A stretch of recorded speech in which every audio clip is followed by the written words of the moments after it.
The world's population keeps growing. By 2050, we'll have to double our food production.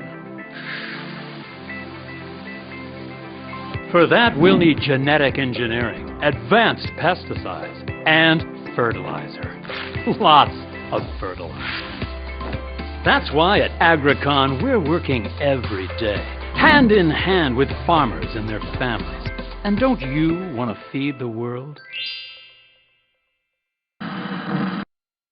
Messages like this one seem to be popping up everywhere, but who's really behind them? Turns out it's the corporations profiting from this way of farming, like those selling the pesticides, fertilizers, and chemicals. They're spending billions to warn us that their way is the only way, with industry groups like the Alliance to Feed the Future, whose members include the Association for Dressings and Sauces and the National Frozen Pizza Institute.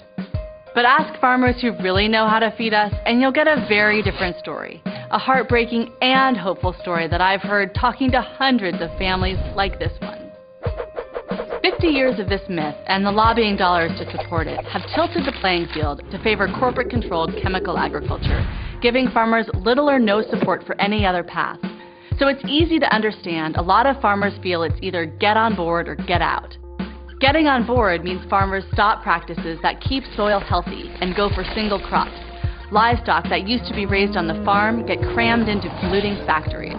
To keep this unnatural system going, these farmers now buy expensive inputs, all from ever fewer corporations demanding ever-rising prices.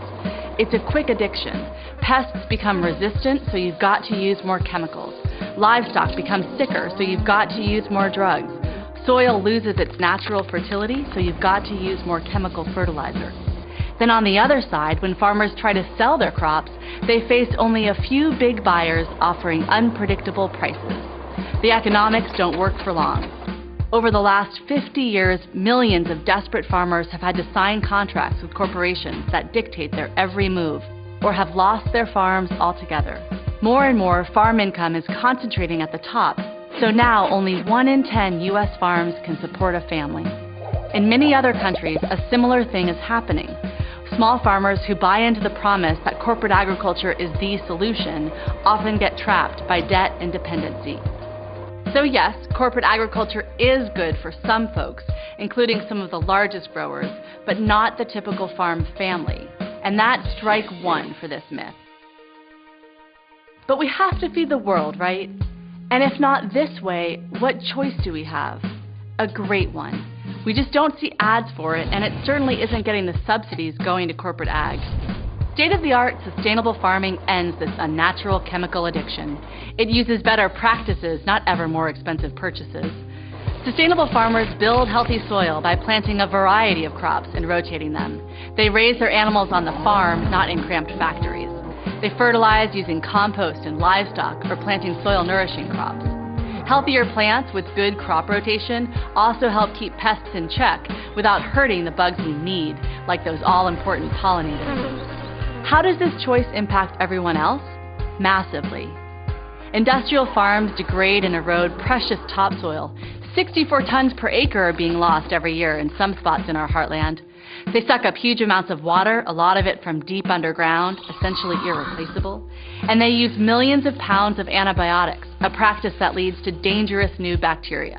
They also produce toxic runoff that pollutes our rivers, our oceans, and us.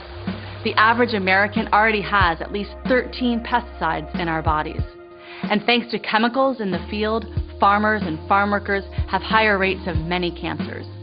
So the sustainable farm is better for farmers and the environment. But can it really feed the world? Study after study is saying yes. Sustainable farms produce as well, and in drought years, even better. This is important news for small farmers who already grow 70% of the world's food. To increase production, they don't have to follow the chemical path.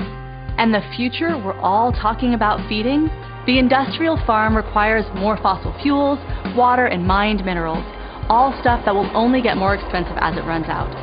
So down the line, the chemical path not only can't work for farmers, it won't be a choice at all. Corporate agriculture doesn't reliably grow more food in the future or even today. And that's strike two for this myth. But we still haven't looked at the biggest hole of all. They say we need to double food production or we'll go hungry. Really? We already have almost 3,000 calories a day available for every human being on Earth. More than enough. And that's after wasting a third of all food grown. And a lot of what is grown isn't food we eat directly. A third of the world's grain is going to livestock. In the U.S., our biggest crop is corn, but less than 1% of all corn planted is what we eat. Most goes to fuel or feed. So staying on this track, we could increase production and still have more hunger. To end it, everybody has to have the power to buy or grow the food they need. And that's what sustainable farming is all about. Strike 3 for this dangerous myth. So the next time someone who makes frozen pizza or toxic pesticides tells you there's only one way to feed the future, tell them their story is full of holes. The evidence is clear. Sustainable farmers prove we all can enjoy healthy food, and we each have power to make this happen. We can redirect our own food dollars and the billions in public money now going into the pockets of big ag. We can stand up and speak out for sustainable farmers here and around the world.